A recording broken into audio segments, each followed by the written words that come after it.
The warning lights flashed red across the bridge of the Veltar flagship times Harmony's voice asterisk. Commander Zexhi's crystalline body shimmered with concern as she watched the tactical display. An unknown ship had entered their space, moving slowly toward their peaceful territory. "Report," Zexhi said, her voice creating soft musical tones that her crew understood perfectly. Lieutenant Crendo, a tall insect-like being from the hive species, clicked his mandibles nervously. "Commander, we have detected a vessel of unknown origin. It appears to be primitive in design. The ship is roughly 300 meters long, with a blocky structure and what looks like metal armor plating." Zexhi moved closer to the viewing screen. The ship looked rough and angular, nothing like the smooth, elegant vessels that peaceful species usually built. Its hull was dark gray with strange markings on the side. "Have they attempted to communicate?" she asked. "Not yet, Commander. They seem to be scanning our ships, just as we are scanning them." Zexhi nodded. This was normal for first contact situations. New species were always curious about others they met in space. "Begin. Standard, deep scan procedures. I want to know everything about this vessel and its crew. Are they peaceful? What is their technology level? What do they want?" The science officer, Dr. Threnda from the Mindari species, began working at her station. Her purple skin glowed softly as she concentrated. The Mindari were known for their ability to read emotions and thoughts, making them perfect for understanding new species. "Initial scans show fusion drive technology," Dr. Threnda reported. "Basic energy weapons. Nothing too advanced. The hull is made of refined iron and other simple metals. This appears to be a species that has just learned to travel between stars." Zexhi felt relieved. New species were usually easy to welcome into the Veltar Confederation. They would offer trade, knowledge, and friendship. Most species were eager to learn about the peaceful ways of the galaxy. "What about the crew?" Zexhi asked. Dr. Threnda paused, her empathic abilities reaching toward the unknown ship. Her expression changed from curiosity to confusion. "Commander, this is strange. I am detecting bipedal mammals, similar to several species we know. But their biological readings are unusual." "How so?" "Their heart rates are elevated. Not from fear or excitement, but from what appears to be constant alertness. Their stress hormone levels are much higher than normal for a peaceful species. And their brain patterns." Dr. Threnda stopped speaking, looking troubled. "What about their brain patterns?" "They are unlike anything in our database, Commander. These beings seem to be in a constant state of readiness for, I am not sure how to describe it. Conflict, perhaps?" Chief Science Officer Moltar, a wise old being from the treefolk species, stepped forward. His bark-like skin creaked as he moved. "Perhaps they are simply nervous about meeting new species. Many primitive civilizations fear first contact." Zexhi agreed. "That makes sense. Continue the scans. I want to prepare our welcome package. Check their databases for language, culture, and technology so we can communicate properly." The scanning continued for several hours. The unknown ship remained still, apparently running its own scans of the Veltar fleet. This was normal behavior. Both sides were being careful, which showed intelligence and caution. "Commander," Dr. Threnda called out, her voice sounding worried. "I have access to their computer systems to learn their language and culture, but what I am finding is disturbing. The Restin of Vond. What do you mean?" "Their database contains vast amounts of information about something they call warfare. It seems to be a central part of their culture. I am seeing records of conflicts, weapons, and battles stretching back thousands of years." Moltar made a dismissive gesture with his branch-like arms.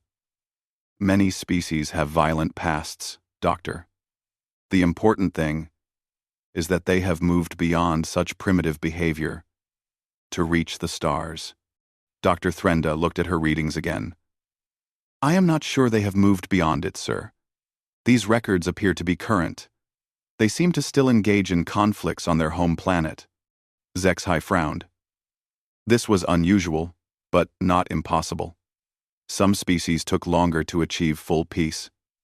How many conflicts are currently active on their world? Scanning now, Commander.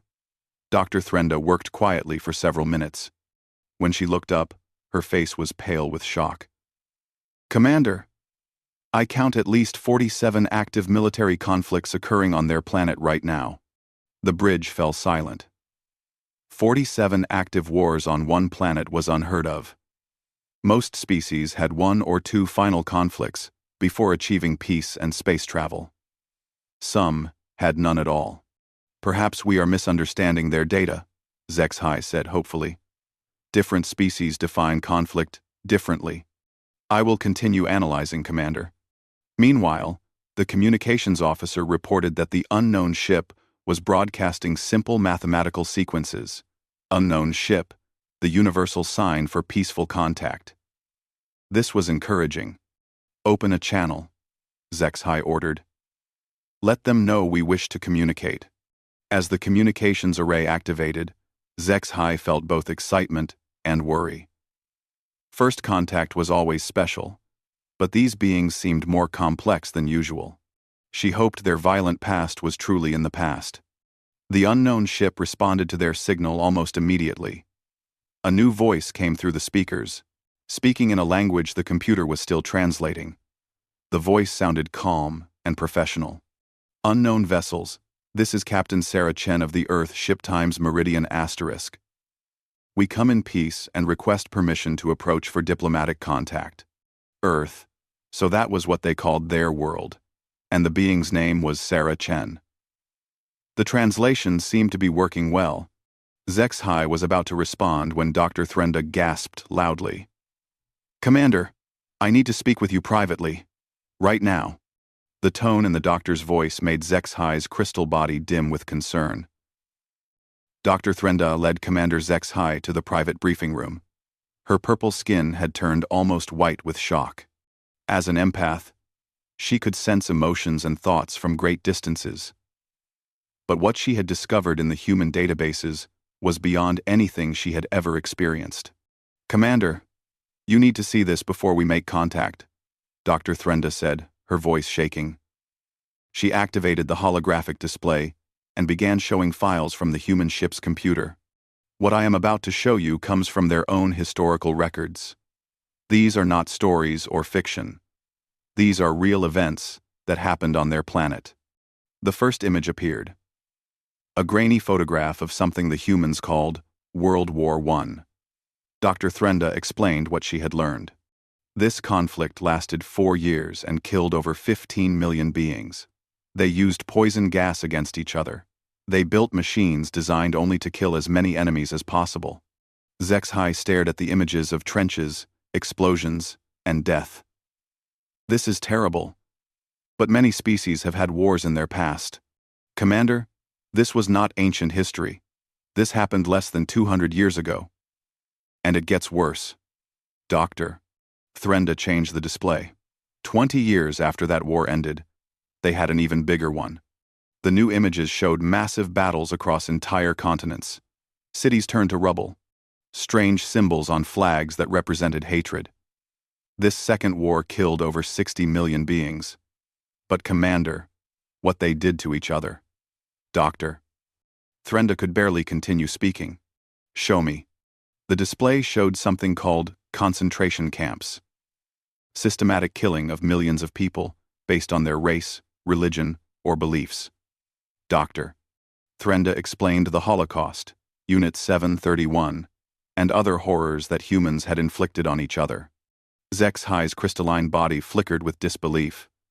No civilized species could do such things. You must be misreading the data. I wish I was, Commander, but there is more. Doctor. Threnda showed images of nuclear explosions. They split atoms to create weapons that could destroy entire cities instantly. They used these weapons on each other. And after seeing the destruction, they built thousands more. The empathic doctor was crying now. As someone who could feel the emotions of others, reading about human cruelty was causing her physical pain. They created biological weapons, diseases, designed to kill. Chemical weapons that burned flesh and lungs. They have weapons that can poison entire water supplies. Zexhai sat down heavily. In all her years of first contact with new species, she had never encountered anything like this. But surely, they learned from these mistakes. Surely they stopped this madness. When they reached for the stars? Dr. Threnda shook her head. Commander, according to their current databases, they are still fighting. Right now, as we speak, there are wars happening on their planet. They call this time period peaceful because only millions are dying instead of tens of millions. That cannot be possible. I have been monitoring their communication networks. They have news reports about bombings, shootings, and military actions happening every single day. What they consider minor conflicts would be catastrophes for any civilized world. Dr. Threnda brought up more recent files. They have something called military-industrial complexes. Entire economies built around creating weapons and fighting wars. They spend more money on weapons than most planets spend on everything combined. The display showed human children playing with toy weapons, learning about war as if it was normal.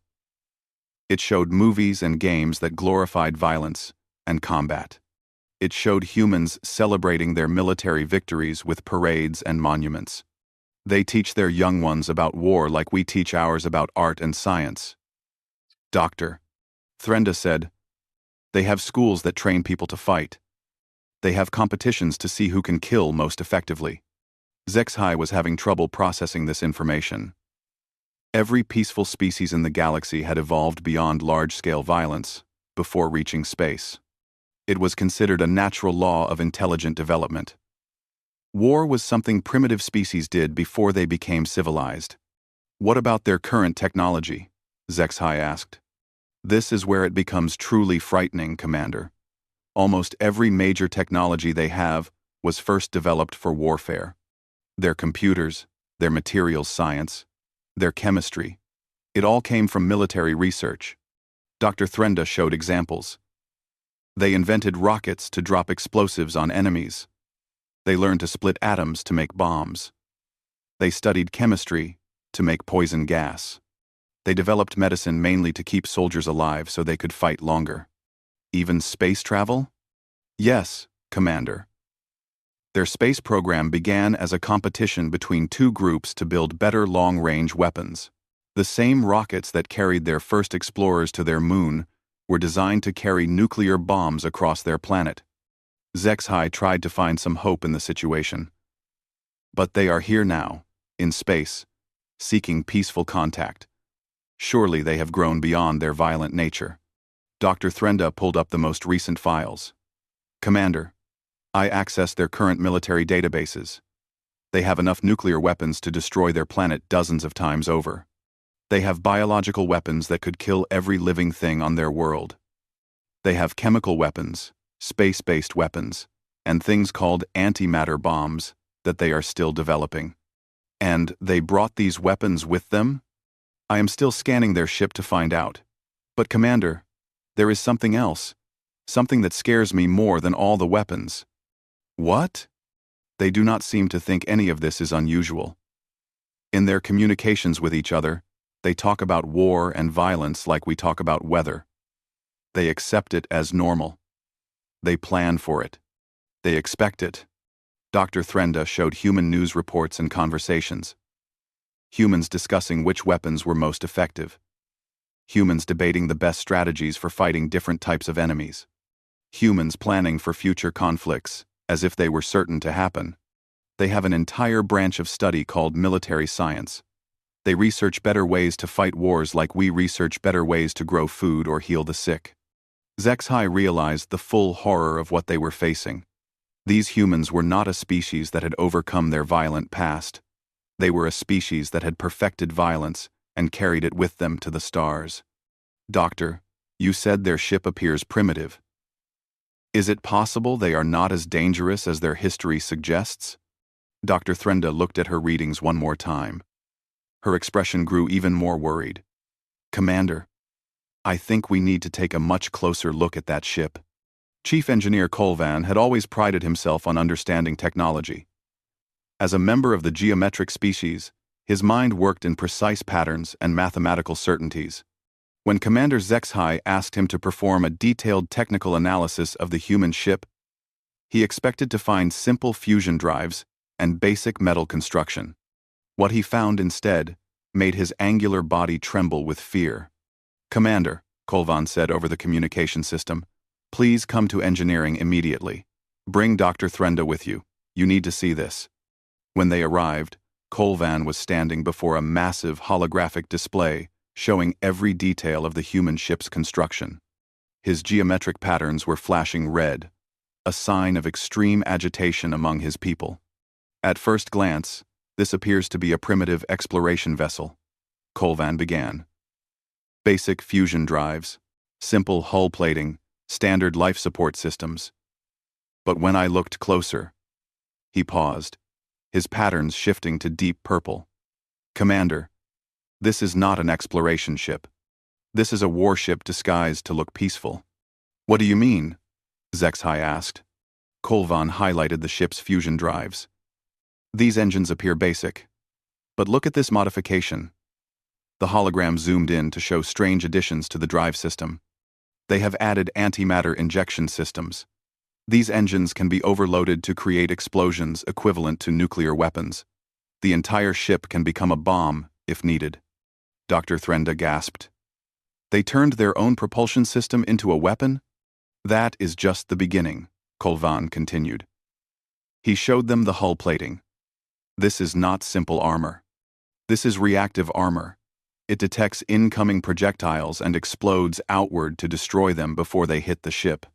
But the explosive force can also be directed inward, turning each armor plate into a weapon against boarding parties.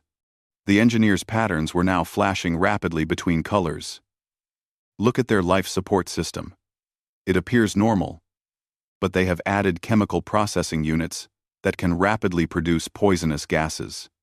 Their air recycling system can be turned into a chemical weapon factory in minutes. Zexhai felt sick. Every system on the ship had been weaponized somehow. What about their artificial gravity? Even that, Colvan said grimly. They can increase the gravity in any section of the ship to crush intruders, or they can reverse it to throw enemies around. They have turned the very force that keeps them standing into a defensive system. He continued showing more modifications. The water recycling system could produce acid. The food processors could create explosives. Even the lights could be overloaded to produce blinding flashes or damaging radiation. But the worst part is what I found in their cargo bay, Colvan said, his voice barely above a whisper. The hologram showed the ship's storage area. At first, it looked like it contained scientific equipment and exploration supplies. But as Colvan enhanced the scan, the truth became clear. These are not scientific instruments, he said. These are kinetic bombardment rods, solid metal spears designed to be dropped from orbit onto planets. Each one hits with the force of a nuclear weapon, but leaves no radiation. They can destroy cities while leaving the land usable. Dr. Threnda was staring at the display in horror. How many do they have?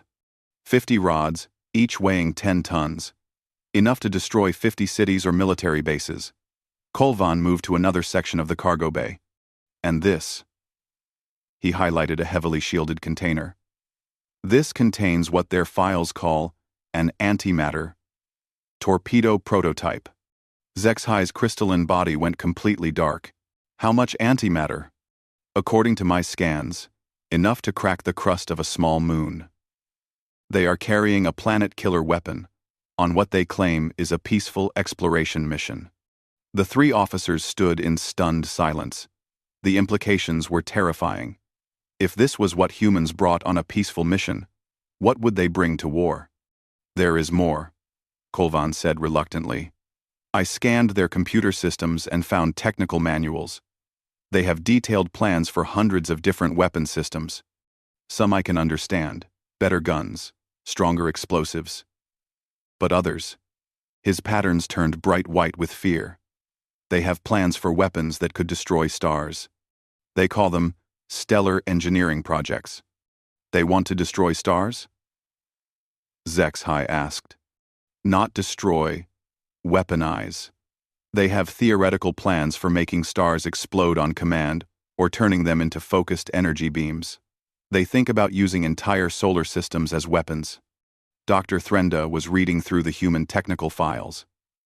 They have something called gray goo scenarios, self-replicating machines that could consume entire planets. They have plans for biological weapons that could kill all life in a solar system. They have. She stopped reading, unable to continue. What is it, Doctor? They have plans for psychological warfare that could drive entire species insane.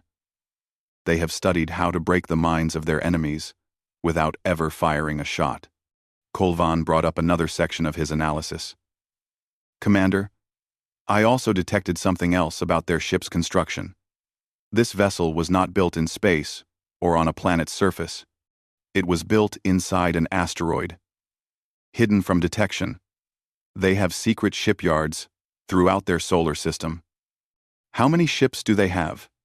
Based on the construction patterns and resource requirements, I estimate they could build hundreds of ships like this one. And that is assuming they are only using known asteroid resources in their system. The engineer showed them communication logs he had decoded. According to their records, this ship, the Times Meridian Asterisk, is classified as a light reconnaissance vessel. It is one of their smallest and least armed ships.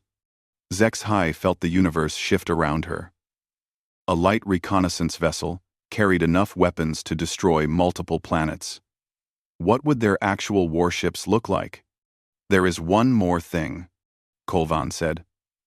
I detected quantum communication equipment on their ship. They have been broadcasting their location and our position back to their home system since they arrived. They what? Earth knows exactly where we are, Commander. They know the size of our fleet, our weapon capabilities, and our ship designs.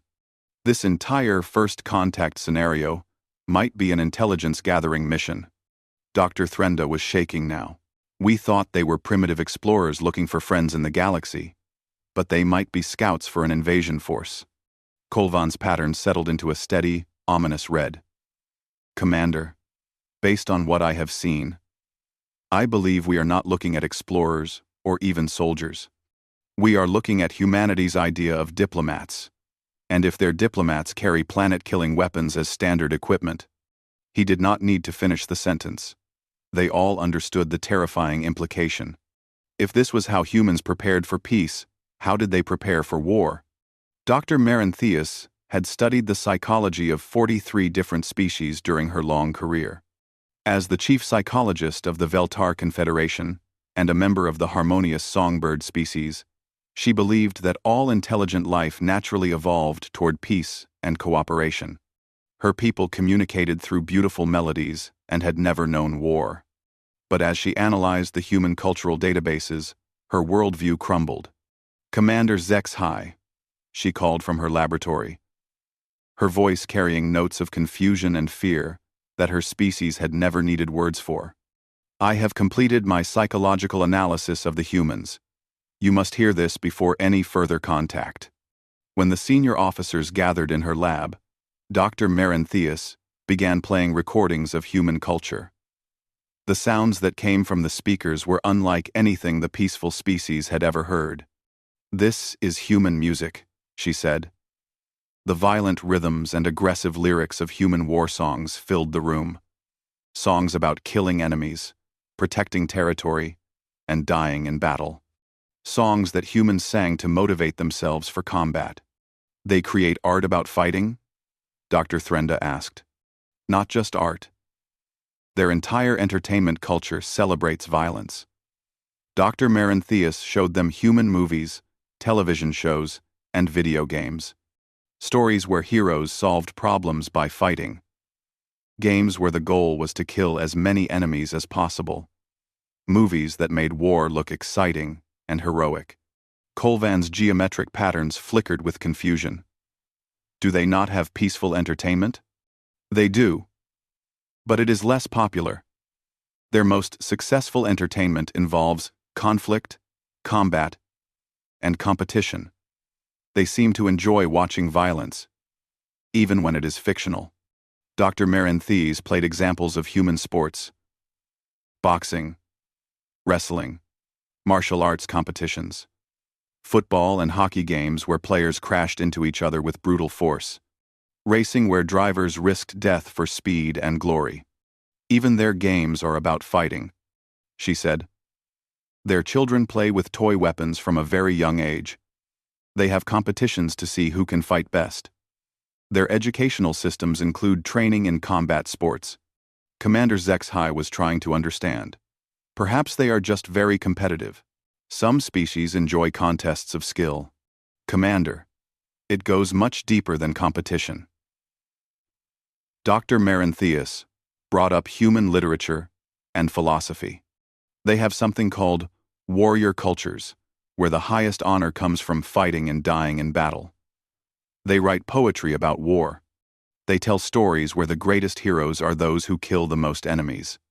She showed them human military traditions: honor guards, war memorials, parades celebrating military victories, humans who dressed in uniforms and marched in formations, practicing for war even during peace. They do not just accept violence as necessary, Dr. Maranthes explained. They worship it. They turn their warriors into heroes and their victories into celebrations. The psychologist played recordings of human speeches from their leaders: calls to arms, declarations of war, promises to destroy enemies. The language was passionate, emotional, and completely focused on conflict. Listen to how they talk about fighting, she said. They use words like glory, honor, and duty. They make war sound beautiful and noble. They convince themselves that violence is not just acceptable, but righteous. Dr. Threnda was reading through human psychological studies. What about their mental health? Surely constant exposure to violence damages them.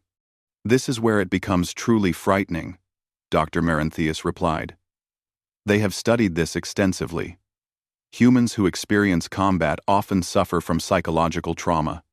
But instead of seeing this as proof that violence is harmful, they see it as the price of being strong. She showed them human concepts like survival of the fittest and natural selection.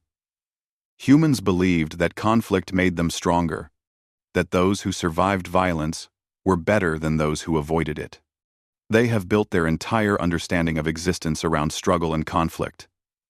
They believe that fighting is what made them intelligent. They think war drives innovation and progress. Colvan examined the data. Is this belief accurate? Did combat make them more intelligent? Sadly, yes. Human technological advancement has been driven primarily by military needs. Their greatest inventions came from trying to build better weapons or defend against them. War forced them to become smarter, faster, and more creative. Dr. Maranthes showed them the pattern of human development. Every major breakthrough in science, engineering, medicine, and communication had military applications. Humans had literally fought their way to intelligence. Most species develop intelligence to cooperate better, she explained. Humans developed intelligence to fight better. The psychologist brought up human social structures. Look at how they organize themselves. Even in peace, they maintain strict hierarchies based on dominance and submission. Their leaders are chosen partly for their ability to make hard decisions in conflict. She showed them human team-building exercises that were based on military training, businesses that used war metaphors for competition, schools that taught children to compete aggressively against each other. They form their strongest emotional bonds through shared struggle, Dr. Maranthes said. Humans who fight together become closer than family. They trust most those who have proven they will fight alongside them. Commander HFY was beginning to understand the true horror of humanity. You are saying that everything about their psychology is built around conflict? Yes, Commander. And this is why they are so dangerous.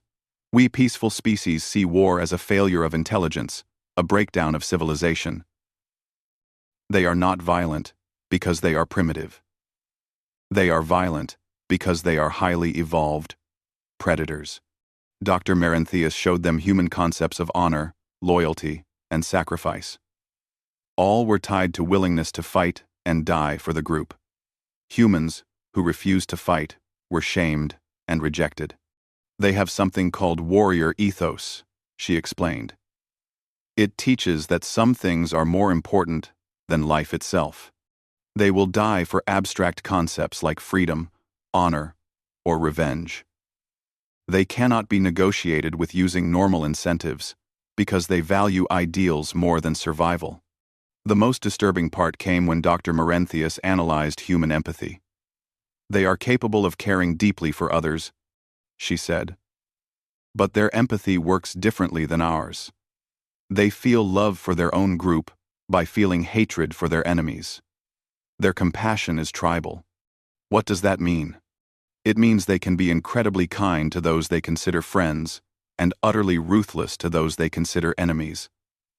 And they can change who they consider enemies very quickly based on circumstances.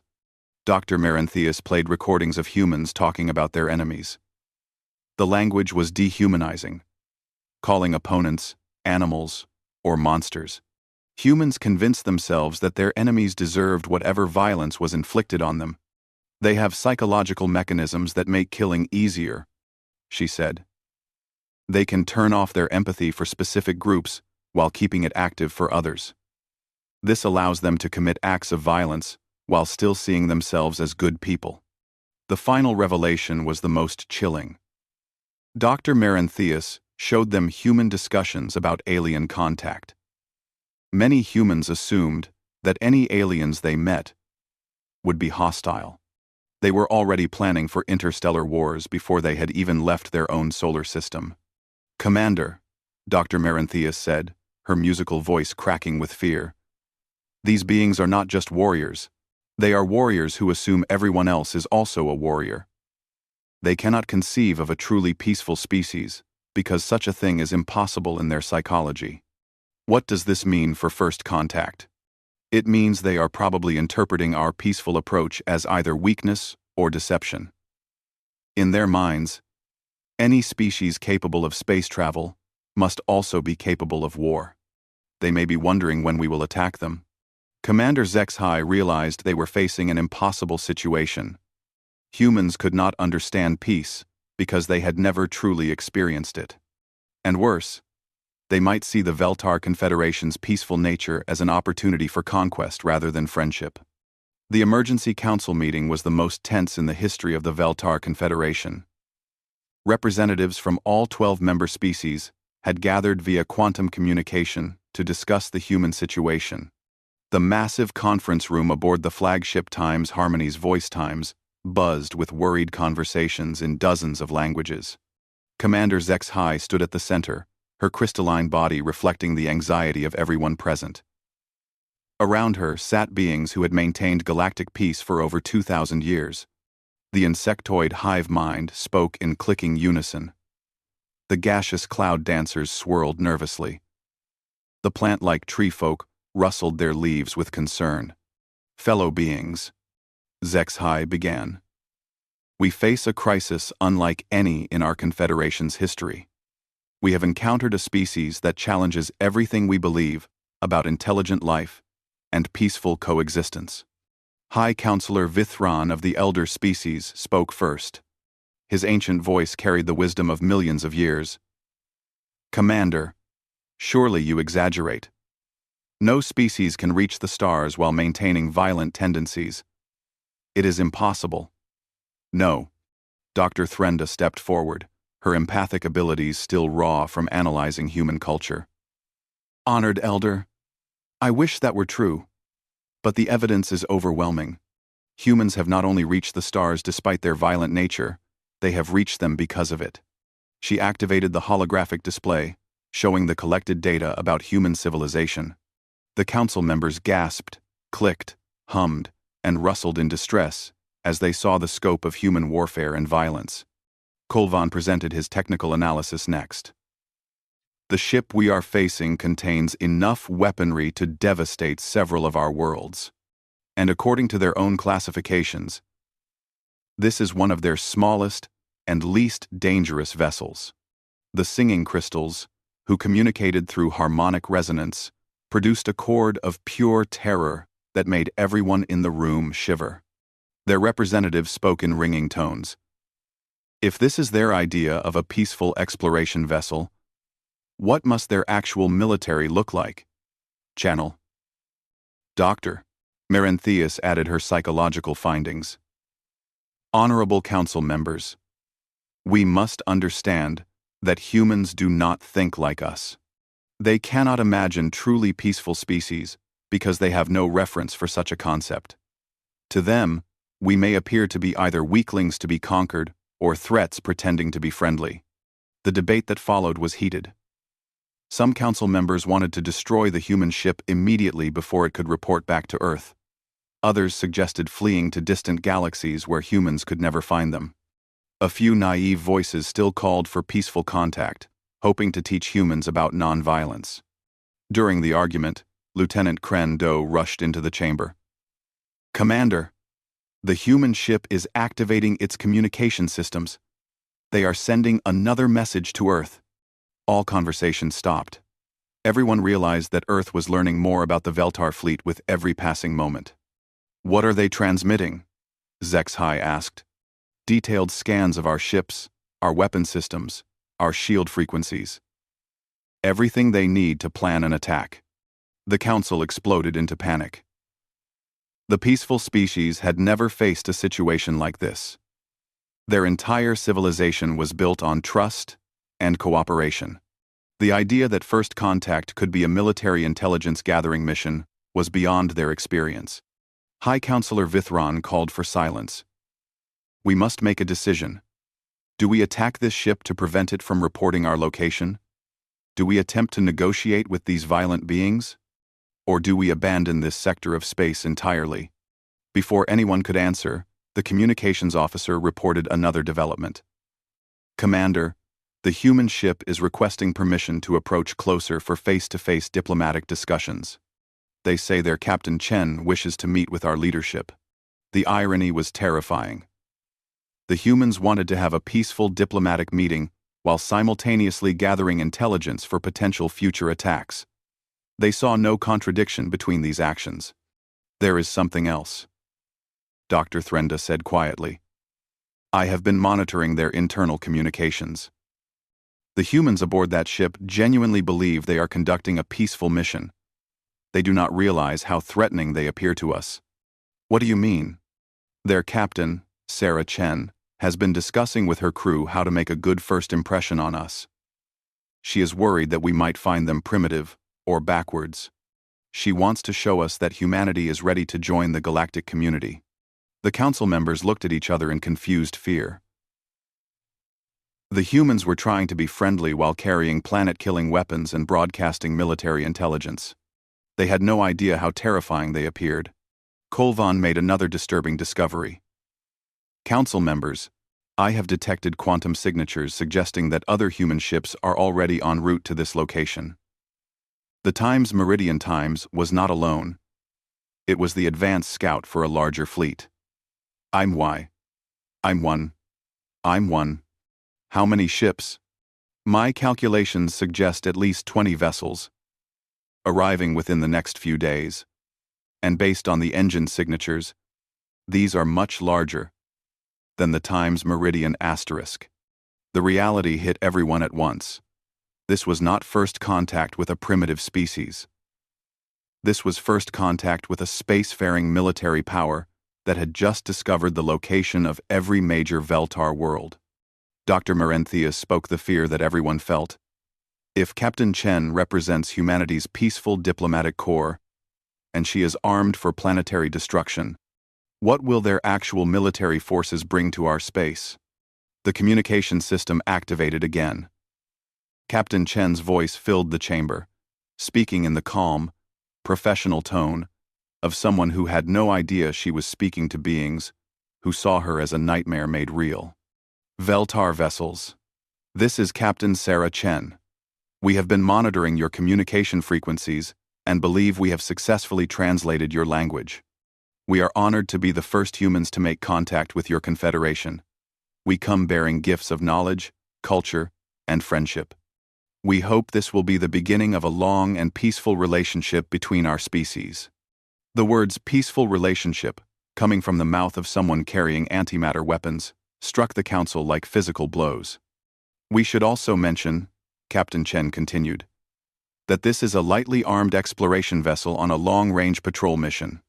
We apologize if our defensive systems seem aggressive, but we have learned to be prepared for any situation we might encounter in space. Lightly armed, long-range patrol, defensive systems. The humans considered planet-killing weapons to be light armament for a patrol vessel. Their idea of defensive systems could crack moons, and they spoke about being prepared for any situation, as if massive violence was just another normal possibility.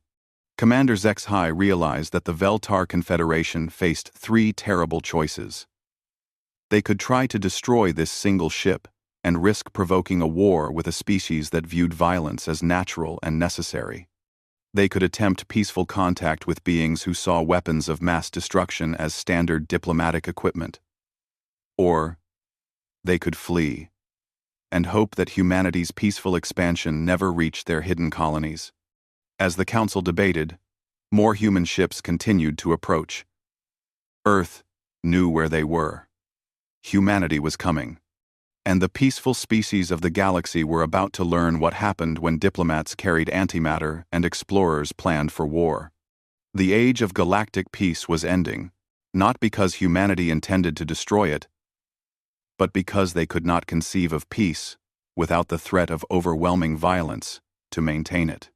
Captain Chen's ship waited patiently for permission to approach, carrying enough firepower to sterilize worlds and calling it a peaceful gesture of friendship.